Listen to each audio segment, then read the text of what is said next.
In this video, you'll learn about the nScan user interface. There are three parts to the user interface.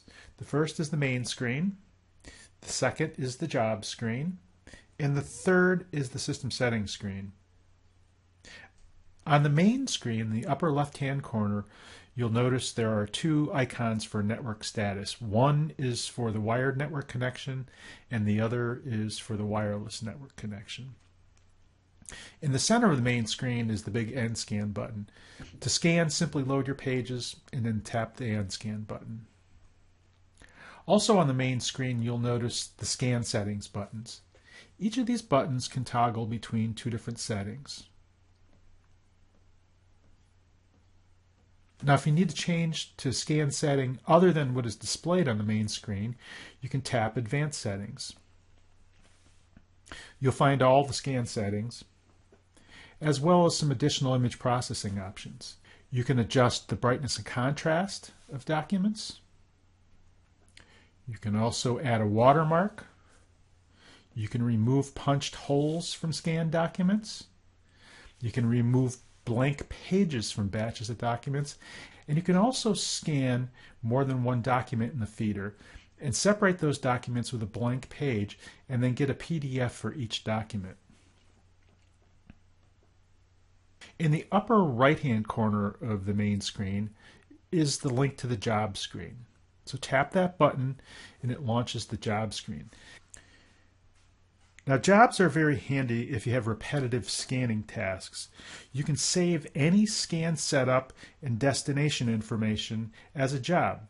So to use a job, you simply load the document in the scanner and tap a job button. You can have any number of job groups, and each of those job groups can have up to 12 jobs. To get back to the main screen, tap the Home icon in the upper right-hand corner. In the System Settings area, the first screen you come across is the Download screen. Here you can download the Windows or Macintosh client applications. To download these apps, simply insert a thumb drive in the USB port on the scanner and tap the down arrow icon. Tapping the wrench icon brings you to the General Settings screen. In the About section of the General Settings screen, you'll see general information about the scanner, the language that it's set for, the IP address, the current software version, and also a method to update the software in the scanner.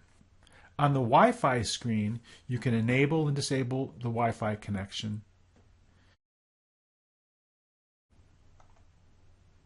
And you can also connect or disconnect from a network simply by tapping on the network and entering the password.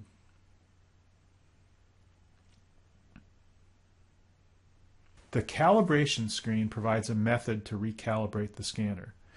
To calibrate the scanner, simply insert the calibration sheet that came with the scanner in the feeder and then tap the Start button. The power saving screen allows you to set a screen timeout interval.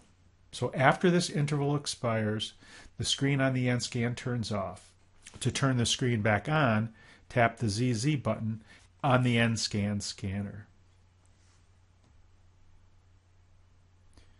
The History screen provides information on scanner usage. You can enable history or you can disable history.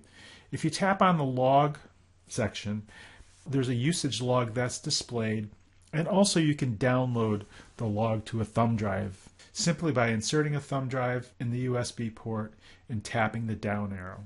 Tapping the icon with the scanner and the gear brings you to the default scan settings screen. Here you can change the default name of the scanned document. You can add or remove a date and time stamp. If you'd like to change the file name prefix, simply tap in the file name prefix area and enter whatever prefix you'd like. On the Initial Settings screen, here is where you'll find all the default settings for the main screen. If you need to change one of the default settings on the main screen, simply tap the setting, select first and second choices, tap OK. To get back to the Initial Settings screen, tap either Initial Settings or the color mode on the top of the screen. Tapping the up arrow gear brings you to the Send Settings screen. This is where you enable or disable the categories of scanning destinations. You can enable up to 6 different categories, but we recommend only enabling the categories that you're actually going to use. This simplifies the user interface. Tap Home to get back to the main screen.